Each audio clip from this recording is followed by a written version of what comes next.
Ainda, para fazer essa análise, nós temos algumas questões pontuais aqui que nós temos que considerar. Primeira dessas questões, revenda para outro estado. Aqui eu me permito abrir o nosso anexo 10. Como o papo com os meus amigos estava muito bom, eu não abri o regulamento naquele momento adequado. Agora eu tenho que abri-lo. Então, vamos aqui. Depois que inventar o Ctrl F.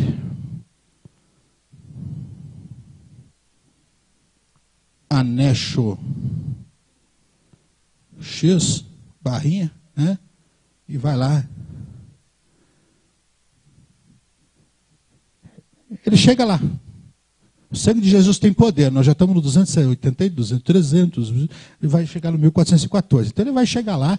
Enquanto ele não chegar lá, nós vamos ver aqui no próprio texto.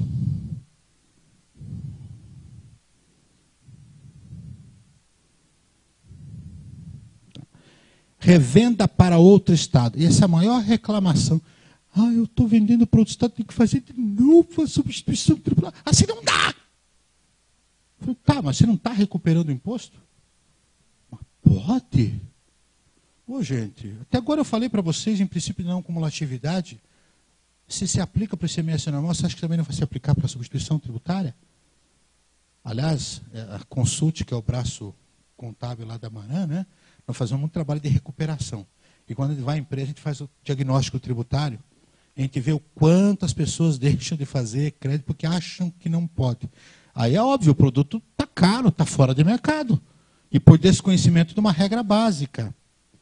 E antes de eu falar em regra de lei, né, deixa eu falar de uma regra de mercado básica.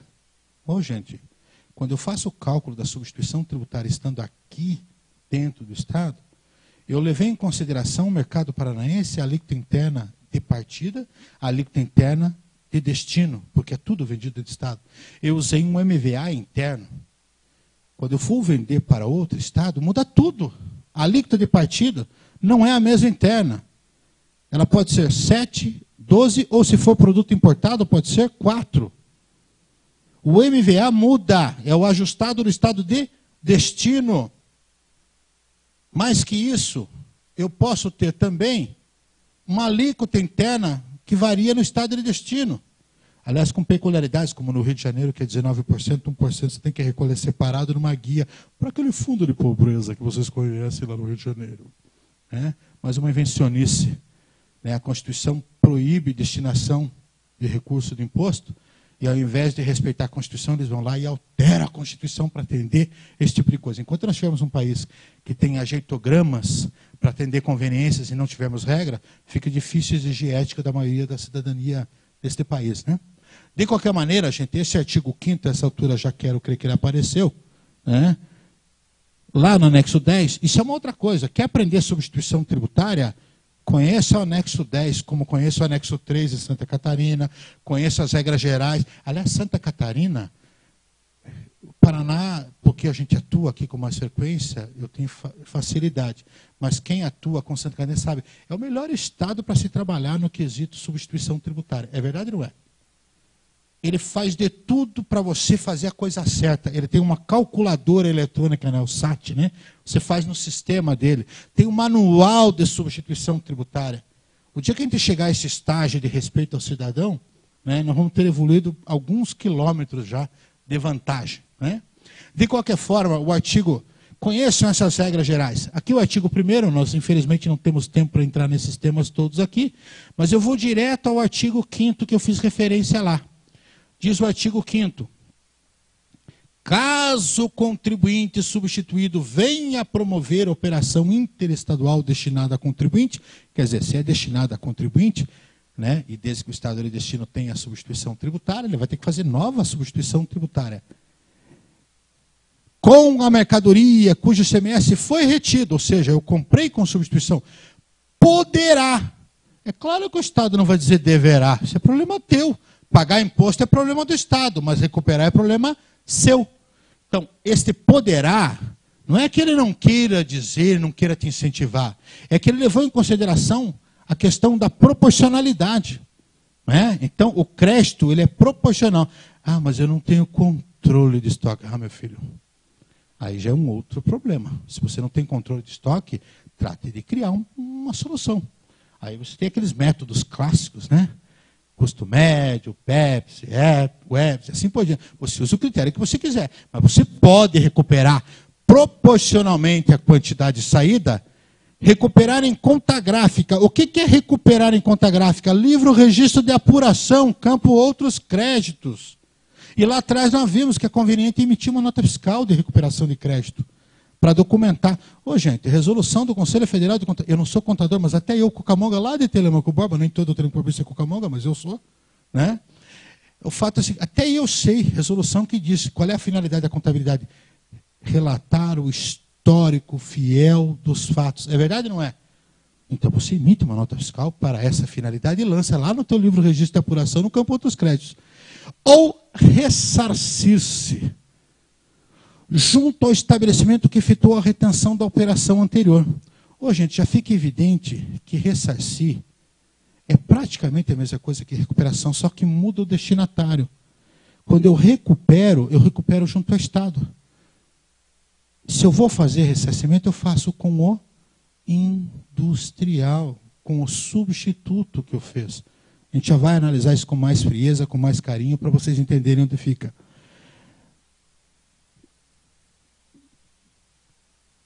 Junto ao estabelecimento que efetuar a retenção da operação, da diferença entre o valor do imposto da operação e o somatório do ICMS próprio do substituto. Fazemos. Do substituto. Com o valor do ICMS retido. Ou seja, na prática, você faz a recuperação do todo. Raciocinem comigo. Quando eu compro uma mercadoria, se ela não tem substituição tributária, eu não me recupero do imposto? Agora, mudem o cenário e façam substituição tributária sobre essa mercadoria. Para chegar à substituição tributária, não abati esse imposto próprio e não somei? Ou seja, é ou não é o somatório dos dois? É por isso que inteligentemente a lei diz que se não tiver um imposto, você calcula o imposto no valor total da nota.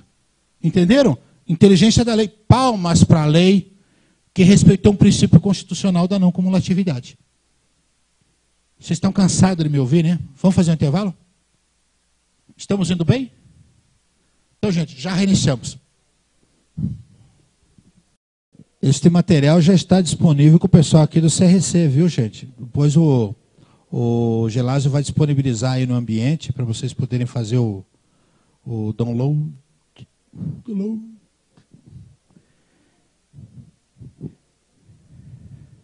Enquanto o pessoal vai chegando aqui, eu estava comentando com alguns aqui uma pergunta paralela, né? Que na área de substituição a gente tem que fazer que nem o Jack, né? Fazer por partes, né? E aí eu me lembrei de uma história que me contaram ontem e hoje. Nós estamos num evento e essa história é verídica, verdadeira, tá? Quem acompanhou comigo lá nos idos de 2008, quando a gente começou a falar de EFD, de nota fiscal eletrônica, lá atrás eu disse, olha, vai acontecer de crime cibernético, de sequestro de dados, você vai pegar um funcionário que briga com a empresa e leva os dados embora, coisa e tal. Pois ontem nós tivemos o relato de uma rede de revenda de implementos agropecuários, né, grande, né,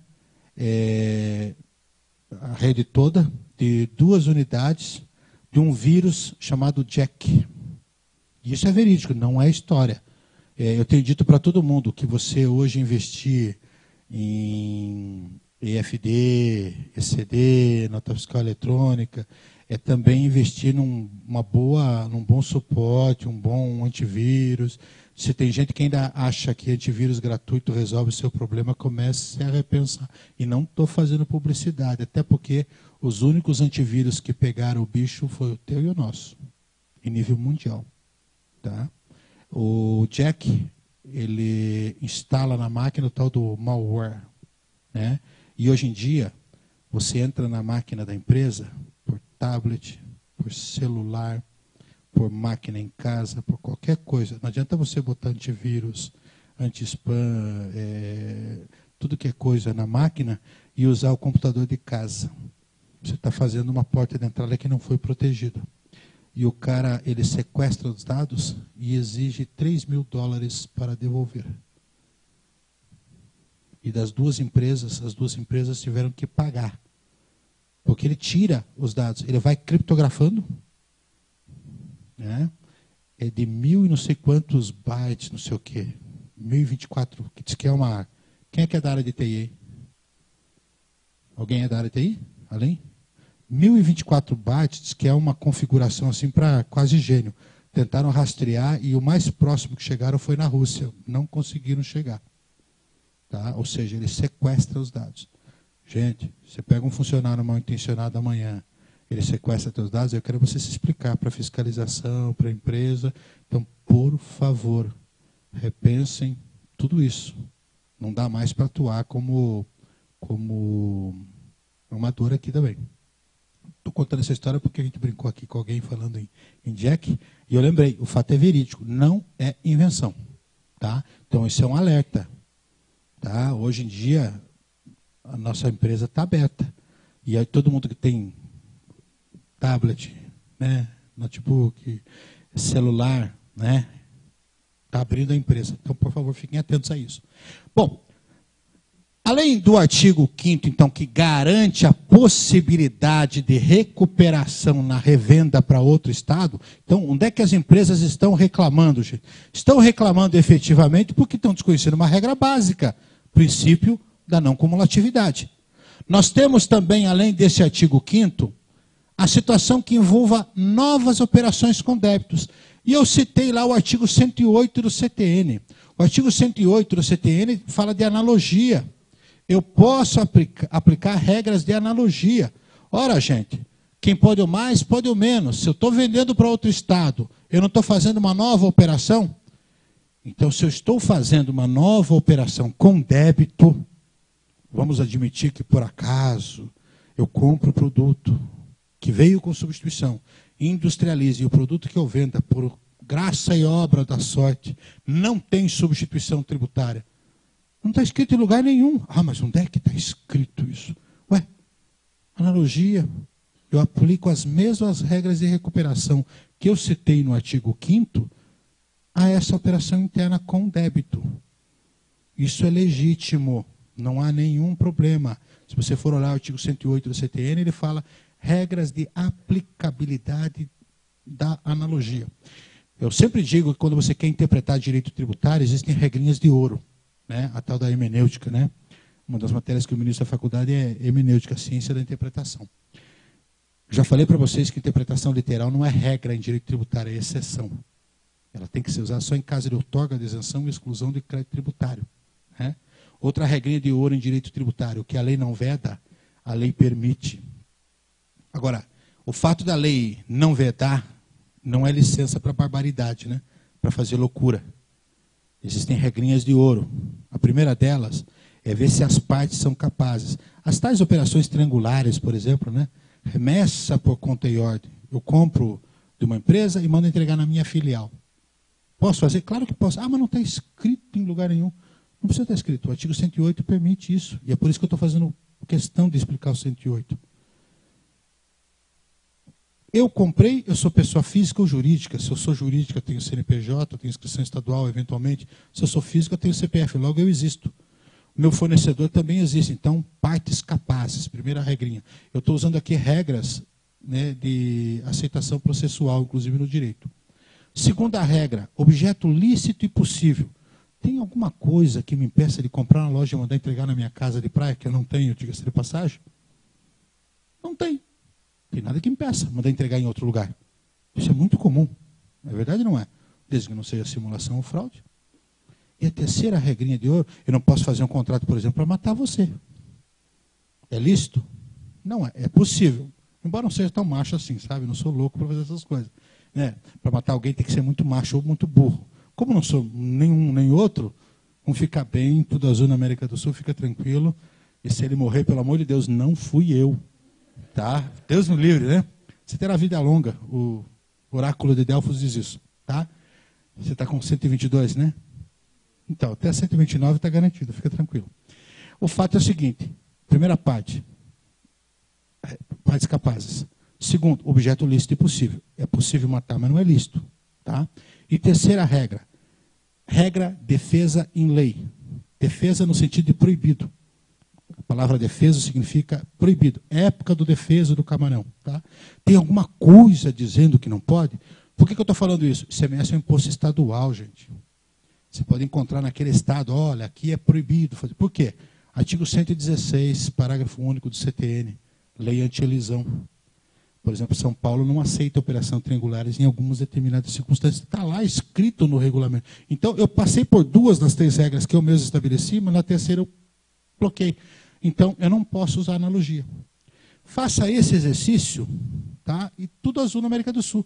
Quando um fiscal te disser que não pode, devolva a pergunta para ele assim, moço, na boa, sou ignorante, né? Terão com barba, não que todo terão com seja ignorante, mas no meu caso eu sou, eu preciso explicar para o meu chefe, para o meu patrão, onde é que está escrito isso que não pode?